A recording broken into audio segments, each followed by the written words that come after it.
Hello guys, welcome to my mini blog. हा आहे माझा सकाळचा नाश्ता, aloo paratha with black tea. Daily routine, बाप्पाच्या पाया पडूया आणि कामाला निघूया. कामावरती येऊन सर्वात फर्स्ट इम्पॉर्टंट काम AC लावणं.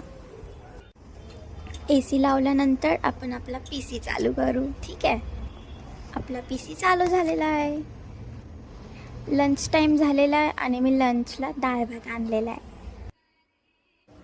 ओके, आता 4 वाजलेत आणि माझी टी आली. मी टी पिते. थोडंसं बाहेर वाकून बघितलं आणि आजचा मौसम खूप मस्त होता. ओके, ऑफिसची सुट्टी झाली. आता PC शटडाऊन करून घरी जाऊ. Bye bye. सो गाईज, आपला मिनी ब्लॉग इथे संपतोय. शोमान दादाच्या ब्लॉग बरोबर भेटूया नेक्स्ट ब्लॉगमध्ये. तोवर take care. Bye bye. Thanks for watching.